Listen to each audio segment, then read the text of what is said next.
भारत जी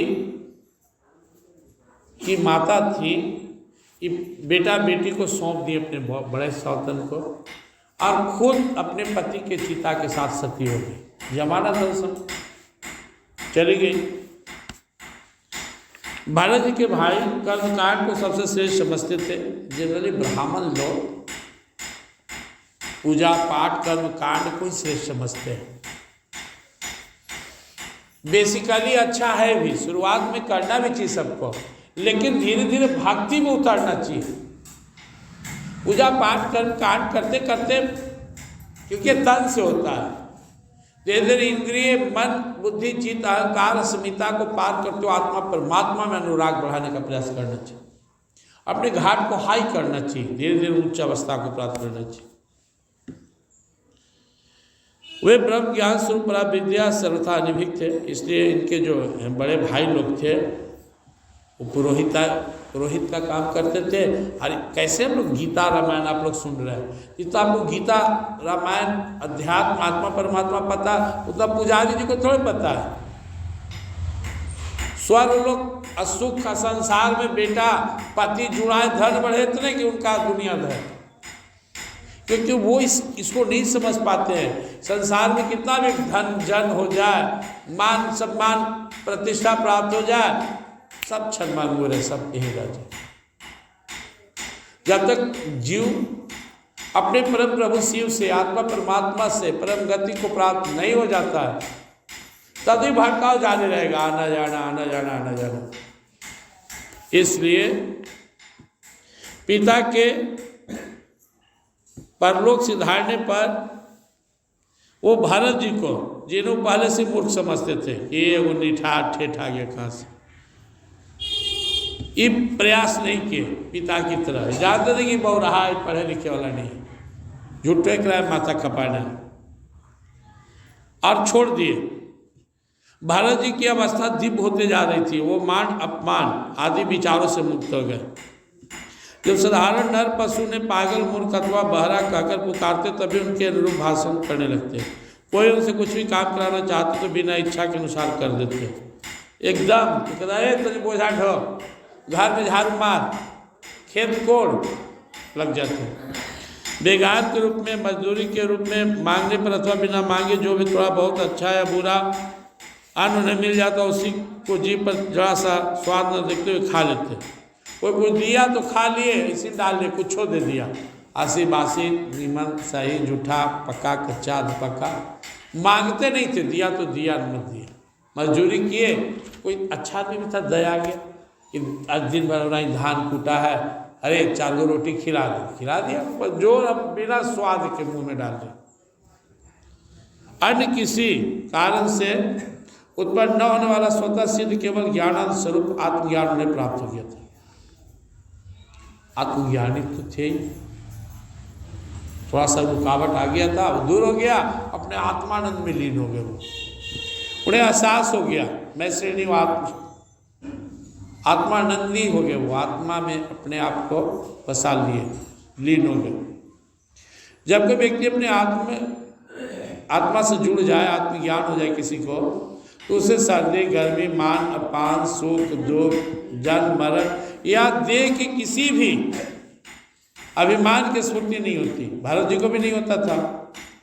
वे सर्दी गर्मी वर्षा और आंधी के समय सांड के समान नंगे रहते थे, कहीं पड़े हुए, जवान हो रहे थे, उनके सभी अंग हृष्ट पुष्ट गठे हुए थे, पृथ्वी पर पड़े रहते, कभी तेल उपटर नहीं लगाते थे, कभी स्नान नहीं करते थे, इससे उनके शरीर पर मैल जम गई थी। उनका ब्रह्म तेज धूलि से ढके हुए मूल्यवान मणि के समान छिप गया था। वे अपने कमर में एक मैला कुचैला कपड़ा लपेटे रहते थे। उनका यज्ञोपवीत भी बहुत ही मैला हो गया था, इसलिए अज्ञानी जनता या कोई द्विज है, कोई अधम ब्राह्मण ऐसा कहकर उनका तिरस्कार कर दिया करता था, किंतु भी इसका थोड़ा भी विचार नहीं करते थे, स्वच्छंद विचरते रहते थे। दूसरों की मजदूरी करके पेट पालते देख जब उन्हें उनके भाइयों ने देखा, तो वे अपने खेत की क्यारी ठीक करने में लगा दिए, उसे भी वे करने लगे। लेकिन उन्हें इस बात का कुछ भी ध्यान न था कि क्यारियों की भूमि समतल है या ऊंची नीची, छोटी या बड़ी, कहीं चल देते। ज्ञान नहीं था उनको, खेत में कहाँ आरी बांधना है, कहाँ क्या करना है, ये दिमाग नहीं लगाते थे। भजन में अपने आत्मानंद में लीन रहते थे। तब उनके भाई उन्हें चावल की करनी, खल्ली, भूसी, भुने हुए उड़द अथवा बर्तन में लगे हुए जले अन्न की खुरचन जो दे देते, खाने के लिए खा लेते और जो बनता काम करते। इससे उनका जीवन चल रहा था। किसी समय डाकुओं के सरदार, जिनके सामंत शूद्र जाति के थे, पुत्र की कामना से भद्रकाली को मनुष्य की बलि देने का संकल्प लिया। डाकू के सरदार संकल्प लिया कि मैं संतानहीन हूँ, मैं माँ काली को बलि दूंगा किसी व्यक्ति का। उसने जो पुरुष पशु बलि देने के लिए पकड़ मंगाया हुआ था, बस उसके फंदे से निकलकर भाग गया। एक आदमी को सब डकैत पकड़ के लाया, पूजा पाठ होने लगा कि इसको बलि देंगे। माँ काली को लोग बलि देता था, तो भाग गया निकल के कैसे। तो वह कह रहे भाग गया, खोज किसी को। उनको ढूंढने के लिए उनके सेवक चारों ओर दौड़े, लेकिन अंधेरी रात में भाग गया। इसी समय संयोग था, दैवयोग था कि उन लोग को भारत जी मिल गए। उनको उनका भाई लगा दिए थे खेत में पहरेदारी करने के लिए। देखिएगा कोई जानवर, देखना कोई जानवर ना घुस जाए। तो विरासन में बैठे हुए थे डंडा लेके, अब मगन थे, अपना धात पकड़ कर रहे थे, मगन थे। जब डाकुओं के गैंग देखा सब लोगों कि या तो पशु जैसा पूरा एकदम देगर बुझगर भी है और सीधा भी लग रहा है, गया बांधा तो बंधवा ली। तो डकैत सब खुश हो गया कि हमारे सरदार जो है ना हम लोग को इनाम देगा, नहीं तो बड़ी मारेगा कि खाली आ गया। रस्सी से बांध कर और भारत जी को चंडिका जी के मंदिर में ले गए। वहाँ ले जाकर उन चोरों ने अपनी पद्धति के अनुसार उनका विधि पूर्वक अभिषेक कराया, स्नान कराया, बढ़िया वस्त्र पहनाया, नाना प्रकार के आभूषण, चंदन, माला, तिलक आदि से विभूषित किया। फिर धूप, दीप, माला, खील, पत्ते, अंकुर और फल आदि उपहार सामग्री के सहित बलिदान के विधि से गान, स्तुति, मृदंग, ढोल आदि का महान शब्द करते हुए उस पुरुष पशु को भद्रकाली के सामने नीचा सिद्ध करा के बैठा दिए। ये देख रहे कि हमको काट रहा है, पजा रहा है, काटने वाला। फिर भी इनको जैसे से नहाया धोआया, इसे मस्ती में धोते खाते पीते मस्ती करते, तो यहाँ कहा लेटा दिया, लेट गए। और इसके पश्चात जो दस्यु राज का पुरोहित था, वो पुरोहित बना हुआ लुटेरा ने उस नर पशु को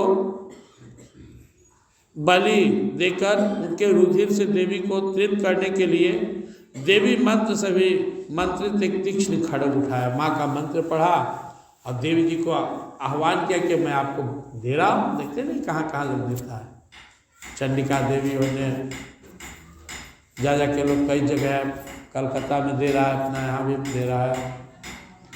तो चोर स्वभाव से तो रजोगुनी तमोगुनी था ही, धन के मध्य में उसका चित्त और उन्मत्त हो गया, हिंसा में उसकी रुचि थी। इस समय तो वे भगवान के अंशरूप ब्राह्मण कुल का तिरस्कार करके स्वच्छंदता से कुमार की ओर बढ़ रहे थे, कुमार की ओर जा रहे थे। सोचा नहीं कि हम एक पुरुष को, एक जिंदा व्यक्ति को बलि देने जा रहे हैं। आपातकाल में भी जिस हिंसा का अनुमोदन किया गया है उसमें ब्राह्मण वध का श्रद्धा निषेध है। जब हम पर खतरा आ जाए तभी आदमी को हथियार उठाना चाहिए। तो भी वे साक्षात ब्रह्म भाव को प्राप्त हुए बैरहीन तथा समस्त प्राणियों के सुहित एक ब्रह्मर्षि कुमार की बलि देना चाहते रहते, वे भगवान के परम भक्त हैं। यह भयंकर कुकर्म देखकर भद्रकाली के शरीर में अति दूसरा ब्रह्मते से दाह होने लगा। अब कहते भगवान के देवी देवता तो डिपार्टमेंटल इंचार्ज होते हैं। ऑल इन ऑल तो हमारे ठाकुर जी हैं और ठाकुर जी का ही भक्त हैं, और ऐसे भक्त को मंदिर में बलि दिया जा रहा है। इस पाप के प्रकोप से अभी बलि भी नहीं दिया, जलने लगी देवी का मूर्ति, जलने लगा। देवी देखी कि ले तो हमरे खत्म हो जाएंगे, मेरे सामने इसका वध हुआ कि हम तो गए। भगवान का भक्त है, भगवान हमको छोड़े